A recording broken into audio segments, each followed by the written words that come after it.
রাজশেখর গাঙ্গুলির অবস্থার কথা মাথায় রেখে এবার অবশেষে অসহায়ভাবে মাথা নোয়াতে হলো পরিস্থিতির শিকার হয়ে ইন্দ্রাণী গাঙ্গুলিকে। হ্যাঁ বন্ধুরা, ভিডিওতে লাইকটি দেখতে থাকুন। যে মুহূর্তে কিনা রাজশেখর গাঙ্গুলি ইন্দ্রাণীকে বলতে থাকে যে ইন্দ্রাণী কী ভাবছো, নিশ্চয়ই তোমার আমার এই সিদ্ধান্তের মধ্যে মতামত নেই এবং তুমি নিশ্চয়ই আমার সঙ্গে একমত হতে পারছো না। আমি জানি ইন্দ্রাণী, কিন্তু আমার হাতে যে একদম সময় নেই এবং আমি চাই আমার চোখের সামনে বেঁচে থাকতে আমি আমার বড় পুত্রের বউকে দেখে যেতে, আমি ওকে দু হাত ভরে আশীর্বাদ করে যেতে চাই এবং এই মুহূর্তে আমার কাছে যেটা ঠিক বলে মনে হচ্ছে আমি সেটাই বলছি। যদিও এই বিষয়ে তোমার মতামত না নিয়ে আমি যে ওটা ভুল করেছি সেটা আমি নিজেও খুব ভালো করে বুঝতে পারছি, কিন্তু তা সত্ত্বেও ইন্দ্রাণী কোনো এক সময় তো তুমিও হঠাৎ করে কোনো না কোনো সিদ্ধান্ত নিয়েছো এবং সব সময় আমি তোমার সঙ্গে ছিলাম। এই যাত্রায় তুমি না হয় আমার আর এই সিদ্ধান্তটা মেনে নাও। ঠিক সেই সময় এই কথা বলা মাত্র রাজশেখর গাঙ্গুলি যখন মনে মনে বলতে থাকে যে আমি জানি ইন্দ্রাণী যে তোমার এই বিষয়ে কোনো মতেই মন সায় দিচ্ছে না যে আয়ুষ এবং কুসুমের 4 হাত ত্যাগ করার বিষয়টা, কিন্তু তা সত্ত্বেও আমি এতটাই হতভাগ্য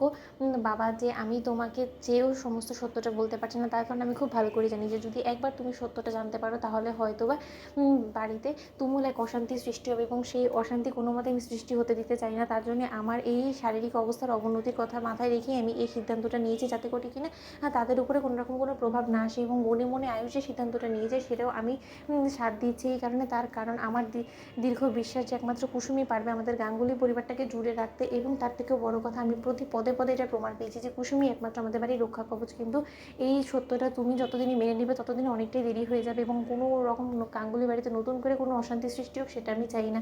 ঠিক সেই সময় রাজশেখর গাঙ্গুলি যখন ইন্দ্রাণী গাঙ্গুলিকে বলতে লাগছে কি ব্যাপার ইন্দ্রাণী, তুমি এত কিসের ভাবছো বলো তো? আমি বাড়ির কর্তা হয়ে আমি কি এতটুকু সিদ্ধান্ত নিতে পারি না?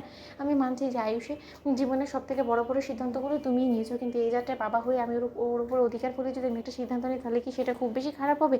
ঠিক সেই সময় এই কথা বলা মাত্র এক পর্যায়ে ইন্দ্রাণী গাঙ্গুলি যখন বলতে থাকে যে রাজা এই বিষয়ে আদৌ কি আয়ুষের সম্মতি আছে, একবার আয়ুষকে তো জিজ্ঞেস করতে হবে। ঠিক সেই সময় এই কথা বলা মাত্র আয়ুষকে যখন কিনা সিসিউ রুমে ডাকা হয়, ঠিক সেই সময় আয়ুষ যখন কিনা বলতে থাকে যে বাবা এই মুহূর্তে তোমার রেস্টের প্রয়োজন আছে, তুমি আর একটা কথাও বলবে না। ঠিক সেই সময় ইন্দ্রাণী গাঙ্গুলি বলতে থাকে যে আয়ুষ পরিস্থিতি এর কাছে আমাদেরকে মাথা নোয়াতেই হবে এবং এছাড়া আমাদের কাছে কোনো রকম কোনো আর ওয়ে নেই। তাই তোমার বাবার শেষ ইচ্ছে যে তোমার এবং কুসুমের 4 হাত এক করে দিতে, তুমি তোমার বাবার সামনে কুসুমের সিঁড়িতে সিঁদুর পরিয়ে দাও। এবার তুমি বলো এই বিষয়ে তোমার কি মত আছে?